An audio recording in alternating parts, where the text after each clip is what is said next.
If you're looking for a podcast that packs in sound property advice, as well as offering you an insight into making the world of property effective and ultimately work for you, you're in the right place. Hosted by Arsh, the original property rebel. He's written an Amazon bestseller, created the Property Investor app, the UK's first, and is an experienced property mentor. More importantly, he talks the talk and walks the walk.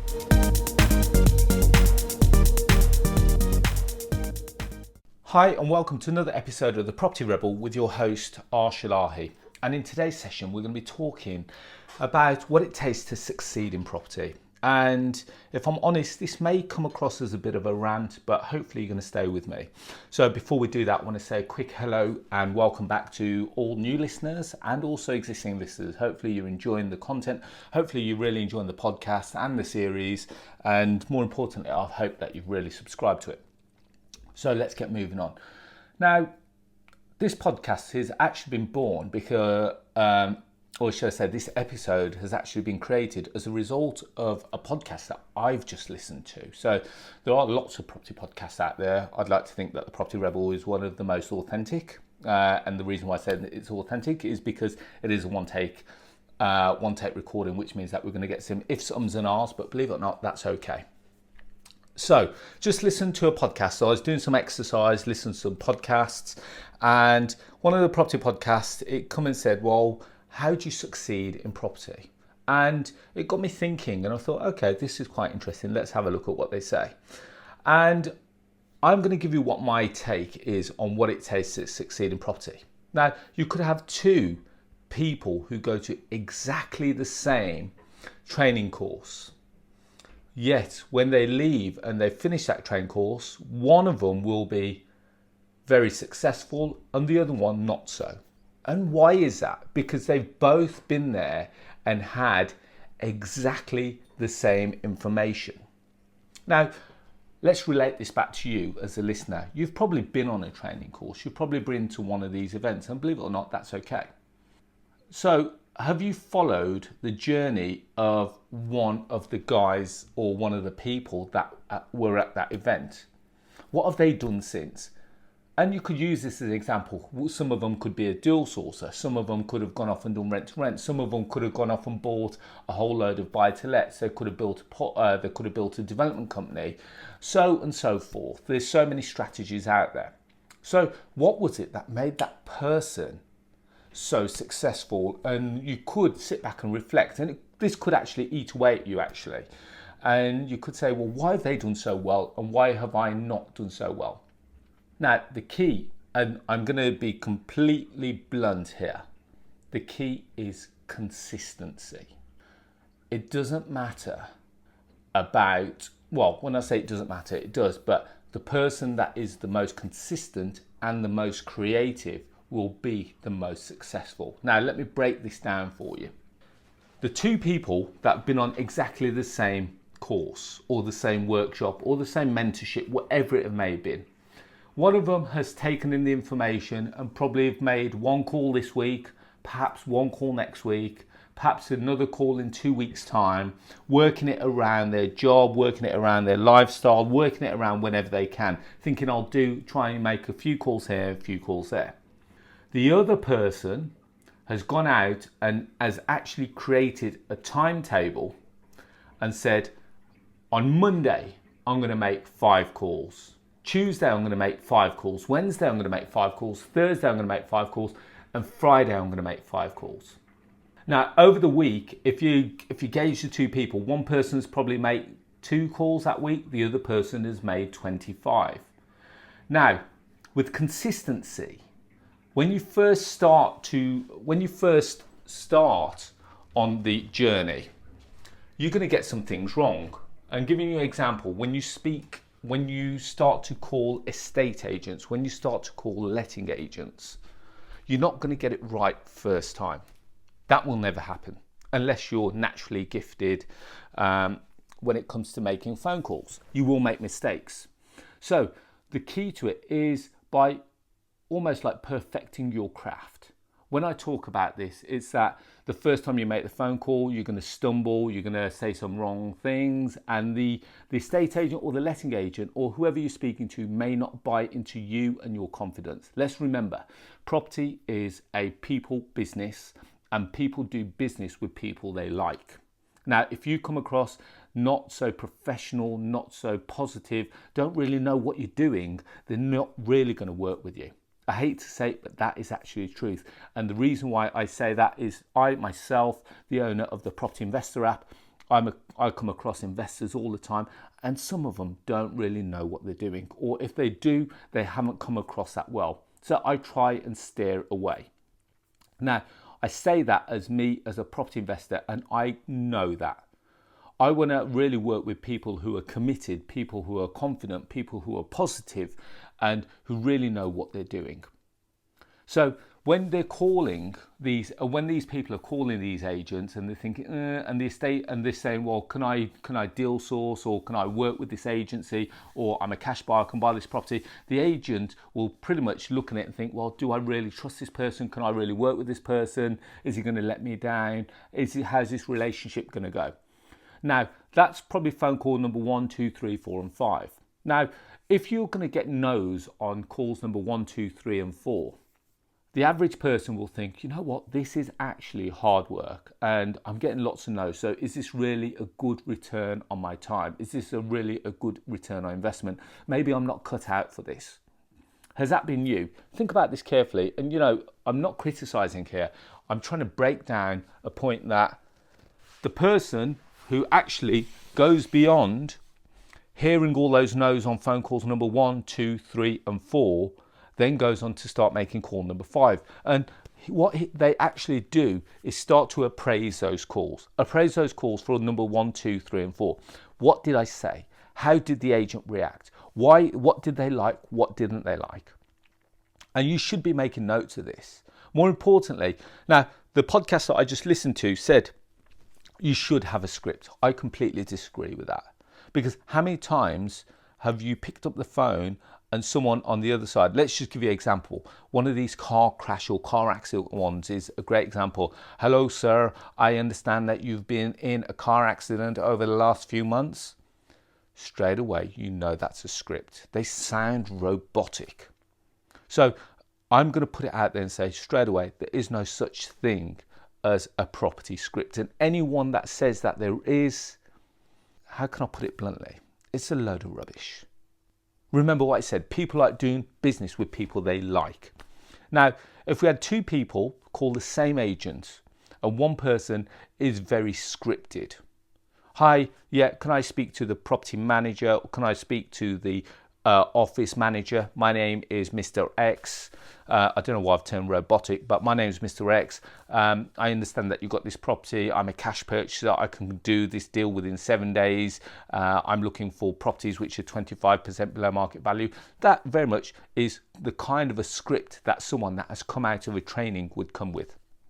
Now, just so that you know, this podcast is not scripted. None of the things that I do is ever scripted.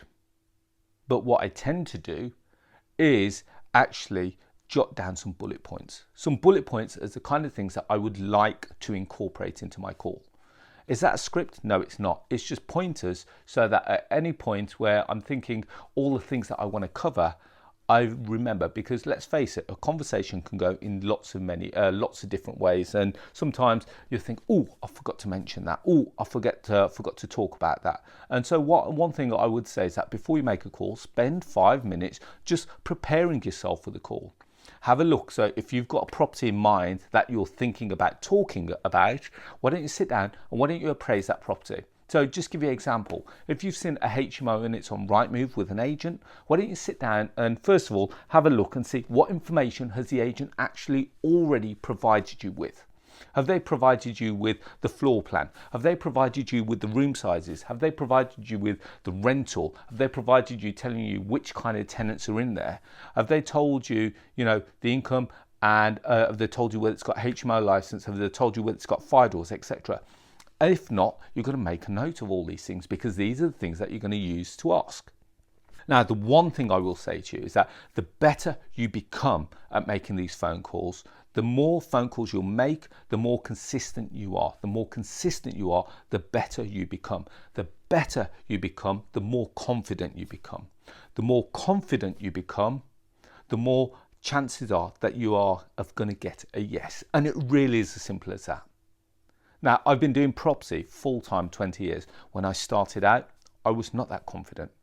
I was robotic. I thought there was a script. What I realised is that the script is in actual fact a waste of time. What I would prefer to do is have the conversation. Have a conversation. Treat the other person on the other side of the phone as almost like a friend.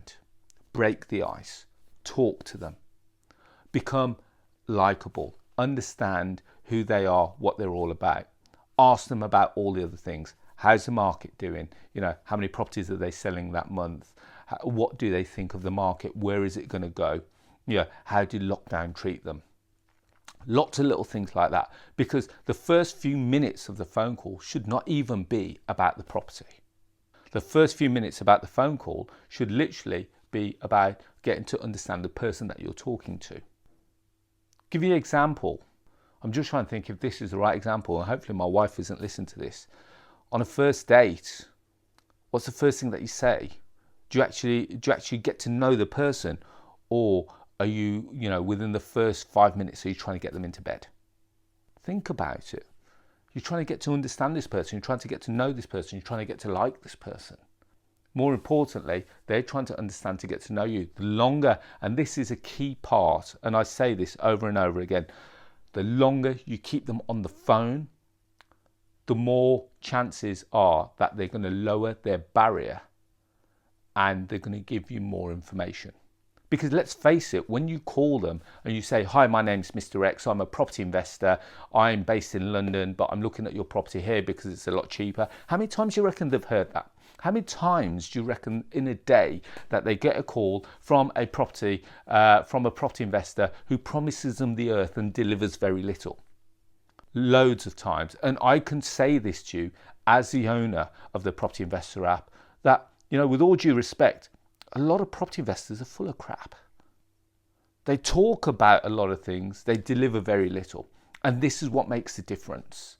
And the one thing I will say is that the other key to success is under promise and over deliver.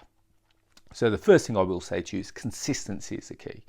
Make sure that if you get a no, you reappraise. Understand what went on in that call. Was it that you picked the wrong time to call? Was it that they were in the middle of something? Was it the fact that they didn't understand what you were offering? Was it the fact that they thought they thought that you were going to steal, not their business, but they weren't going to make any commission as a result of your offering? I'll talk to you on another episode of the Property Rebel as to how to win over business with estate agents, where it creates a real win-win scenario. When you're dealing with an estate agent, if they feel threatened by what your proposal is, when I'm talking about threatened, if they think that they're going to be cut out their commission, are they going to really want to work with you? Think about it from another point of view. If you're an estate agent and someone says, well, I'll tell you what, I'm a deal sourcer, and I think I can, sell this property. If I sell it, would you do a share of the commission? The estate agent says, well, why would I work with you? I've probably got more of a chance of selling this property because I utilise one of the world's largest platforms such as Rightmove, Zoopla and On the Market than you have probably putting the property on a Facebook forum, because that's what lots of deal sources do. They get a property and then they just plaster it all over Facebook thinking that they're going to generate an investor. Let's face it, estate agents can do that. So, sorry, I've gone completely off track here, but in talking about consistency, calling the agent, understanding how you can kind of work together, but more importantly, the consistency is key. How many calls are you going to make that day? How many are you going to follow up with? Because remember, you only really need a couple of agents who really understand what you're doing, and they will consistently keep feeding you stock day in, day out. Now, the principle remains the same regardless of what you're doing, whether it's rent to rent, whether it's deal sourcing, whether it's deal packaging, whether you're looking for agents to source you land deals, whether you've got referrals, whatever it may be. Consistency is the key. So when they talk about making calls, you've got to put in your diary that on Monday you're going to make 5 calls, Tuesday you're going to make 5 calls, Wednesday you're going to make 5 calls, Thursday you're going to make 5 calls, and Fridays you're going to make 5 calls. If you start to slack and you think, well, hang on, I didn't get no success on Monday, some days you will not get any success. That's part and parcel of the program. That's part and parcel of the journey. There will be days where you'll get 5 no's, and there's some days that you'll be deflated because everyone that you spoke to says, you know what, unfortunately, thank you very much for the offer, but it's not right for me right now. But this is where you start to understand, what is it that went wrong on that call? Why is it they say no to me? Is it because it's a wrong time, or was it because what I offered was not right for them, and therefore you have to then readjust what you're offering? Think about it, replan it, and go again. Pick up the phone and go again. And slowly but surely, those no become yeses. And now you get the more yeses you get, the more confident you become. The more confident you become, the more success that falls your way. And it really is as simple as that. I'd say it really is as simple as that. You will need to learn the art of having the conversation. Some people say that I'd like to think the art of having a conversation is simple. It's not as natural to some people. But remember, when you speak to your friends, you're having a conversation. And the one thing I say is that remember to try and remain fluid in your conversation. When we talk about fluid, I want to make sure that every time an agent asks you something, you've got to be in a position where you can respond. Now, in a script, if they ask you something and you weren't prepared for that, or your script hasn't allowed you to answer that, what's going to happen? You're going to stutter, you're going to stumble. Next thing you know, the agent thinks, oh, okay, this guy wasn't really sure about that one.